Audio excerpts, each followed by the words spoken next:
Assalamualaikum warahmatullahi wabarakatuh. Kita melanjutkan materi organisasi kehidupan ya. Kalau yang pada pertemuan pertama kemarin kita telah mempelajari tentang sel dan jaringan, maka sekarang kita mempelajari tentang organ dan sistem organ.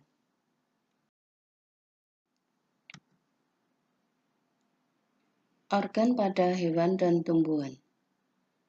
Kumpulan beberapa jaringan yang bekerja sama melakukan fungsi tertentu disebut sebagai organ atau alat tubuh.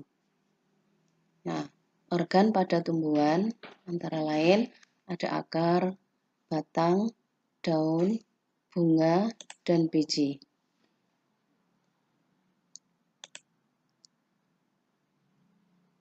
Akar berfungsi untuk menyerap air dan garam mineral.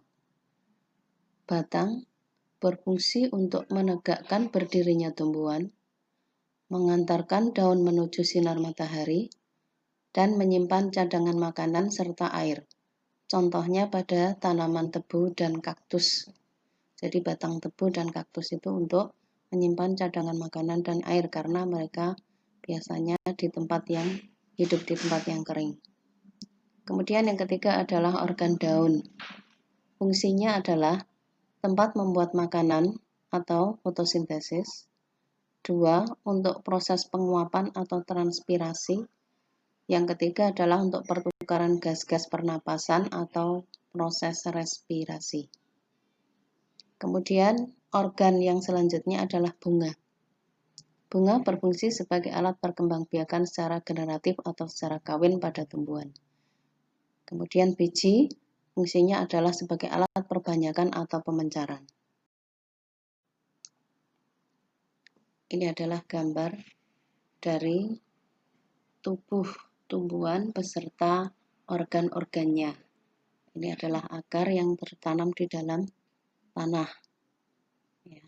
Kemudian ini adalah batang, ini daun yang umumnya berwarna hijau karena untuk proses fotosintesis. Kemudian ini adalah organ bunga untuk alat perkembangbiakan atau reproduksi. Kemudian ini adalah gambar organ-organ pada manusia. Organ pada manusia ini ada beberapa organ yang sangat penting. Ini adalah organ pernapasan yang terdiri dari paru-paru. Kemudian ada trakea dan bronkus. Kemudian ini adalah organ hati atau hepar, pankreas, letaknya di sini. Kemudian ada usus besar. Ini usus besar. Kemudian usus halus di sini. Kemudian ini pada wanita ada organ reproduksi. Organ reproduksi letaknya di sini. Kemudian pada pria organ reproduksi pada pria di sini. Ini adalah organ pengeluaran, itu terdiri dari ginjal, ureter, dan uretra di sini. Kemudian ini adalah lambung, organ pencernaan. Ini ya. Kemudian ada limpa, jantung untuk memompa darah. Ini. Nah, kemudian ini otak yang terletak di dalam kepala, dilindungi oleh tempurung. Kemudian ini adalah telinga. Organ pada hewan dan manusia. Ini tadi yang sudah ditunjukkan, jantung fungsinya untuk memompa darah, paru-paru untuk pertukaran gas-gas pernapasan, hati atau liver untuk menetralkan racun dan mengatur kadar gula darah, ginjal berfungsi untuk menyaring darah, membuang zat sisa yang mengandung urea atau nitrogen, misalnya pada urin.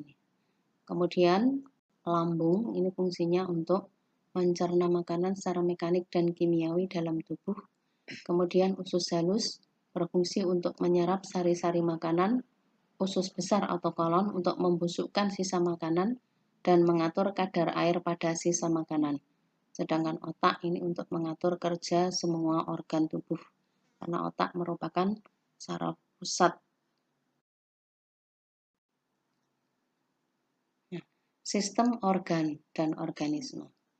Kalau tadi kita sudah membahas tentang organ atau kumpulan dari jaringan yang melakukan fungsi tertentu, sekarang kita mempelajari tentang sistem organ. Beberapa organ yang bekerja sama melakukan fungsi tertentu pada tubuh makhluk hidup disebut sebagai sistem organ. Sedangkan kumpulan dari beberapa sistem organ yang saling berhubungan dan bekerja sama akan membentuk suatu organisme atau makhluk hidup.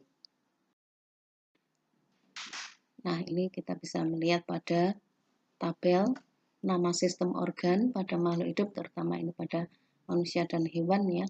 Kemudian organ-organ utamanya di sini, kemudian fungsi utama dari sistem organ tersebut. Yang pertama, sistem pencernaan. Ini terdiri dari organ mulut, lambung, usus, hati, dan pankreas. Fungsinya untuk mencerna dan menyerap makanan. Yang kedua, sistem pernapasan, yang terdiri dari organ hidung, tenggorokan, dan paru-paru. Fungsinya adalah untuk mengambil oksigen serta mengeluarkan karbon dioksida. Kemudian sistem peredaran darah, ini terdiri dari organ jantung dan pembuluh darah. Fungsinya untuk mengedarkan oksigen, makanan, karbon dioksida, serta zat-zat lain ke seluruh tubuh atau ke seluruh bagian tubuh. Kemudian sistem pengeluaran, ini terdiri dari organ ginjal, kandung kemih, hati, dan kulit. Ini fungsi dari sistem pengeluaran adalah untuk mengeluarkan zat-zat yang bersifat racun dari dalam tubuh.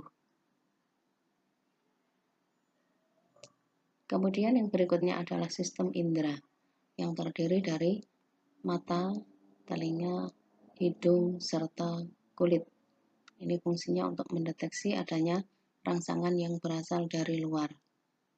Kemudian yang berikutnya sistem saraf, yang terdiri dari otak dan sumsum tulang belakang. Ini fungsinya adalah untuk menghubungkan pesan dari satu bagian tubuh ke bagian tubuh lainnya.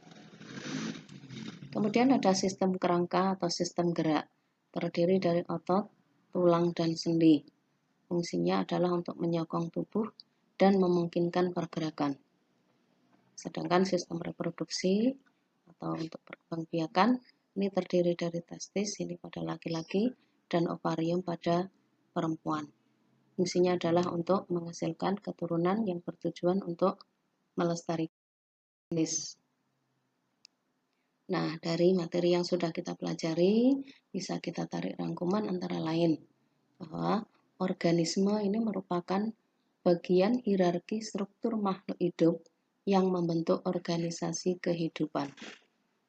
Hierarki struktur ini disebut sebagai hierarki biologi. Yang kedua, organisasi kehidupan terdiri atas atom, ini yang paling kecil. Atom-atom akan membentuk molekul, molekul membentuk organel sel membentuk sebuah sel, kemudian sel-sel akan membentuk jaringan, beberapa jaringan bekerja sama membentuk organ, kemudian beberapa organ akan bekerja sama membentuk sistem organ, dan sistem organ ini akan membentuk suatu organisme atau makhluk hidup.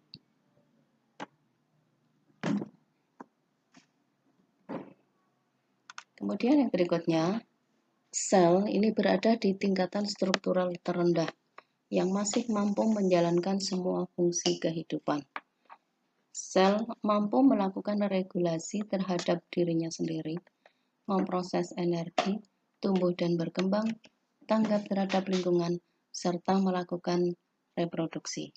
Nah, kerjasama dan interaksi di antara sel-sel ini menyebabkan organisme dapat mempertahankan hidupnya.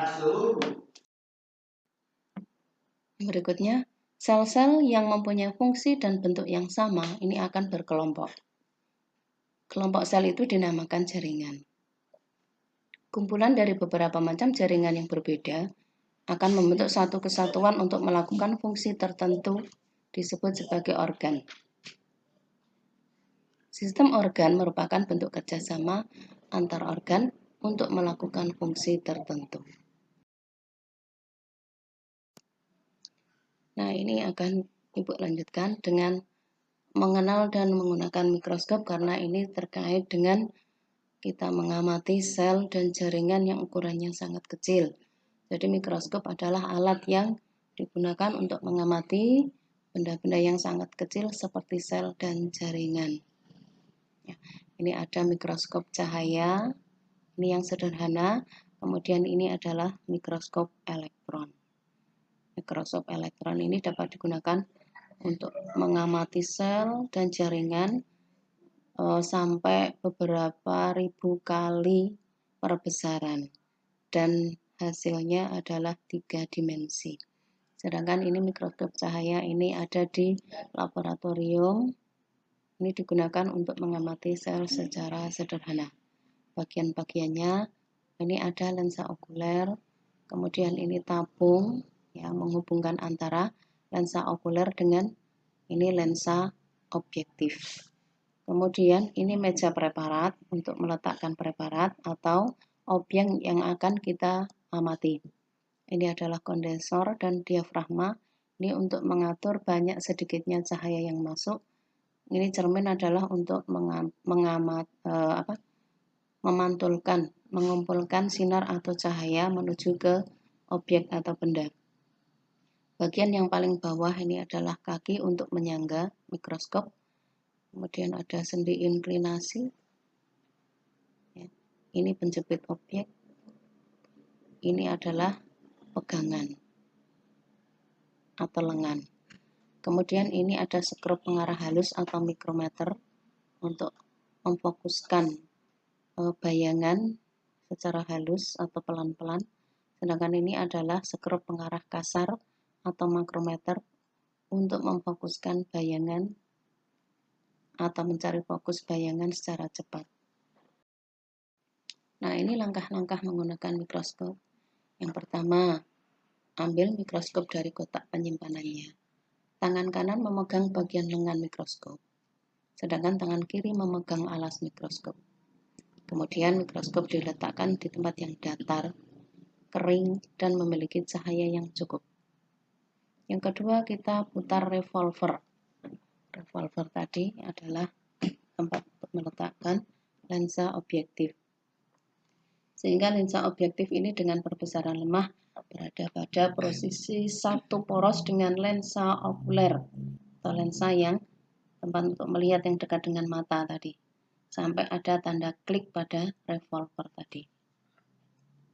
Kemudian pasang lensa okuler dengan lensa yang memiliki ukuran perbesaran sedang. Cahaya tampak yang terang berbentuk bulat dan ini disebut sebagai lapang pandang. Yang keempat, siapkan preparat yang akan diamati. Kemudian letakkan di atas meja. Ini maksudnya meja preparat ya. Atur agar bagian yang akan diamati ini tepat di tengah lubang meja preparat. Kemudian jepit preparat dengan penjepit objek. Yang kelima, atur fokus untuk memperjelas gambar objek dengan cara sebagai berikut. Yang pertama, putar pemutar kasar atau makrometer secara perlahan sambil dilihat dari lensa okuler. Kemudian, lanjutkan dengan memutar pemutar halus atau mikrometer untuk memperjelas bayangan objek. Dan jika preparat ini belum tepat, kaca objek dapat digeser dengan lengan yang berhubungan dengan penjepit, atau kalau tidak tersedia lengan penjepit, ini preparat bisa digeser secara langsung menggunakan tangan kita. Yang keenam, setelah preparat terlihat, untuk memperoleh perbesaran kuat, ganti lensa objektif dengan ukuran dari 10 kali, kemudian ganti dengan 40 kali, atau perbesaran 100 kali. Dengan cara memutar revolver sehingga bunyi klik. Usahakan agar posisi preparat tidak bergeser-geser. Nah, kalau bergeser, maka kamu harus mengulangi dari awal lagi. Yang ketujuh, setelah selesai menggunakan mikroskop harus dibersihkan. Ya, mungkin kalau ada basah atau kotoran yang lainnya dibersihkan dengan lap atau dengan tisu, kemudian simpan di tempat penyimpanan. Nah, ini adalah gambar proses atau langkah-langkah menggunakan mikroskop. Ini tadi membawa mikroskop, tangan kanan kita untuk memegang lengan, sedangkan tangan kiri pada bagian kaki dan diletakkan di tempat yang datar. Ini adalah ya, yang kedua, mengatur posisi cermin agar cahaya cukup masuk ke sini, kemudian mengatur revolver sampai bunyi klik pada perbesaran tertentu. Yang pertama dengan perbesaran yang lemah dulu. Nah, sambil dilihat pada lensa okulernya di sini, ini kalau cahayanya sudah cukup terang, maka ini lapang pandang akan tampak terang seperti ini. Kemudian langkah yang berikutnya, kita letakkan preparat pada meja preparat. Nah, bagian yang akan diamati ini harus tepat di atas lubang. Kemudian kita jepit agar preparat tidak bergeser-geser. Yang berikutnya, kita putar pengarah kasar atau makrometer. Ini untuk mencari bayangan benda atau objek yang akan kita amati. Kemudian, kalau sudah, kita bisa mengganti perbesaran objektif dengan cara memutar revolver sampai bunyi klik pada perbesaran yang kita kehendaki. Nah, ini adalah tugas untuk penilaian harian. Ini bisa dilihat pada buku siswa.